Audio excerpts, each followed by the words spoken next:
Fala pessoal, sejam bem-vindos a mais uma aula.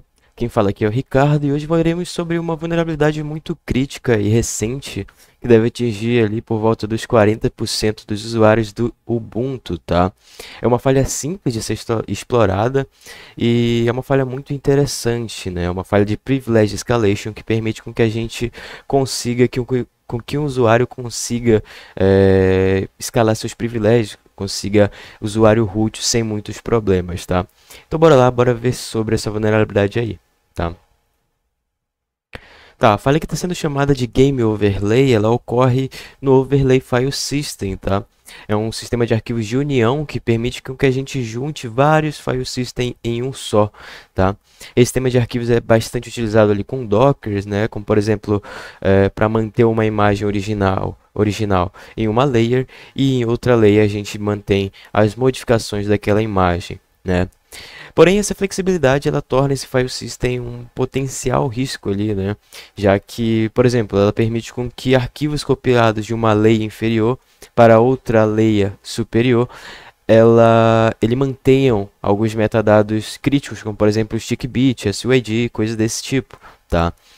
Historicamente, esse file system já sofreu por diversas vulnerabilidades, inclusive muitas delas bastante semelhantes a essa que a gente vai ver hoje. Beleza?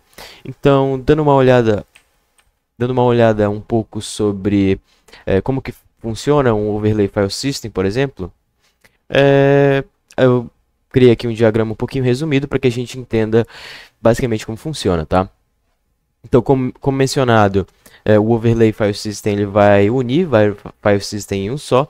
Dessa forma, a gente consegue visualizar os arquivos, por exemplo, de um File System e de outro também, tá? Então, por exemplo, aqui eu tenho um diagrama, né, com que a gente pode ter uma ideia um pouco do que seria um File System de Overlay, tá? Então, eu tenho aqui algumas layers, tá? Eu tenho a layer upper e eu tenho a layer lower, tá? Então, digamos que essa layer lower aqui seja um File System BTRFS, tá? Então aqui eu tenho dois arquivos, word.png e full.mp4.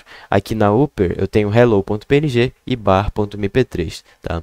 Então o overlay file system ele vem para juntar esses dois file system em um só. E no caso, se eu estivesse usando o overlay file system, eu veria isso aqui, tá? Eu veria os quatro arquivos aqui diretamente, né? E uma coisa como eu falei, o Overlay File System ele vai copiar os metadados críticos, né? Então, por exemplo, se aqui tivesse um arquivo com stick bit, ele seria mantido ali entre os file system, beleza? Inclusive existe uma vulnerabilidade muito interessante, descoberta ali também em 2023, nesse mesmo ano, né? Que acontecia quando o usuário ele podia criar um arquivo SUID, um file system criado por ele mesmo, né? E depois ele poderia montar com o Overlay FS, tá? Então esse SUID ele era mantido, poderia ser então utilizado para escalação de privilégios, tá? É a CVE 2023-0386, tá? Se vocês quiserem pode pesquisar aí futuramente. Mas vamos entender então como que funciona essa vulnerabilidade, né? Por que que o Ubuntu ele é vulnerável a isso, tá? Então, assim como outras distribuições no Linux, né, o Ubuntu ele frequentemente modifica o kernel para otimizar ali a compatibilidade com hardware, adicionar novas features, né? Então, um exemplo disso é o próprio Overlay FS, tá? Que ele foi melhorado, né? Ele foi disponibilizado no Ubuntu, majoritariamente, para com que usuários sem privilégios necessários utilizassem ele, tá? Então, uma dessas modificações que o Ubuntu fez nesse file system foi justamente alterar um atributo muito interessante, muito importante, na verdade, que esse atributo ele já era utilizado para mitigar uma outra CVE de 2021, tá? Então, esse atributo aqui, ó, se vocês forem ver, por exemplo, o que é necessário para essa vulnerabilidade, a gente vê que o Ubuntu ele fez uma modificação nesse atributo aqui, ó, VFS 7xattr, né, o set attribute, tá? Então ele modificou para que esse atributo ele poderia ser usado de forma sem permissões. Então aqui ele botou o VFS 7xattr sem permissões, tá? Criando então um fluxo vulnerável, né? E inclusive esse, como eu falei, esse atributo ele já era utilizado para mitigar uma outra vulnerabilidade, a CVE 2021 3493, tá? Era um mecanismo de defesa ali no Linux, tá? E o Ubuntu ele fez essa modificação, tornando então o fluxo vulnerável, né? Então você agora consegue utilizar esse atributo, consegue, por exemplo, spanar uma shell root sem necessariamente ter as permissões por conta dessa modificação do fluxo, tá? Então bora lá aprender como que a gente faz a exploração dessa vulnerabilidade, tá? Ok, eu vou abrir aqui então o meu Linux, tá? E uma nota aqui, apesar dessa vulnerabilidade ser, entre aspas, específica do Ubuntu, né? Eu consegui, foi possível, né? Eu fiz alguns testes aqui, fazer ela funcionar em outro sistema operacional. Eu testei aqui no Kali, inclusive, e também no meu Arch Linux, tá?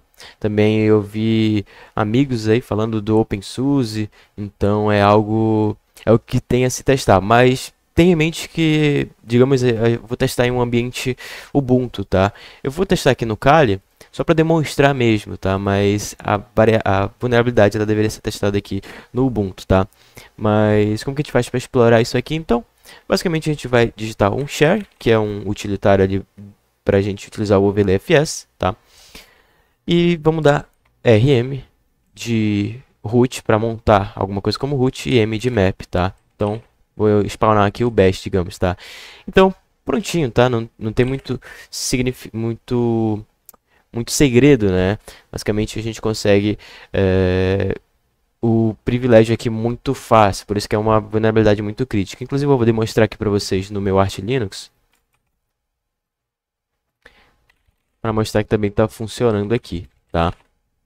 Então vou dar um unshare -rm no bash. Prontinho, já estou aqui como root, né? Eu não sei se é esperado isso, mas tenham em mente que, digamos, se fosse um Ubuntu aqui, tá? Então vamos ver como que a gente poderia mitigar essa vulnerabilidade aqui. É claro, sempre tenham em mente que a melhor mitigação, entre aspas, é para você atualizar o seu sistema, né? Sempre que uma CVE nova é lançada, significa que já existe solução para ela, ou seja, você deve atualizar o seu sistema operacional. Se isso não for possível, tá? O que a gente vai fazer?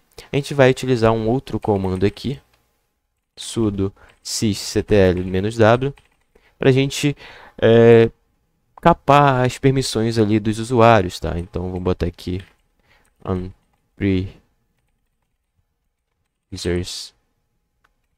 user ns clone igual a 0. Pronto. Percebam então que se eu tentar utilizar novamente, né, o comando que eu fiz lá, um share-am bash, ele vai dar operação não permitida, né? Então, esse foi o vídeo, pessoal. Espero que vocês tenham gostado, tenham entendido aí o funcionamento dessa vulnerabilidade. É algo muito crítico, né? Muito interessante ali. É uma vulnerabilidade aí que vai com certeza entrar aí para os tops do ano. Mas é isso, pessoal. Obrigado a todo mundo que assistiu aí. Valeu e até uma próxima.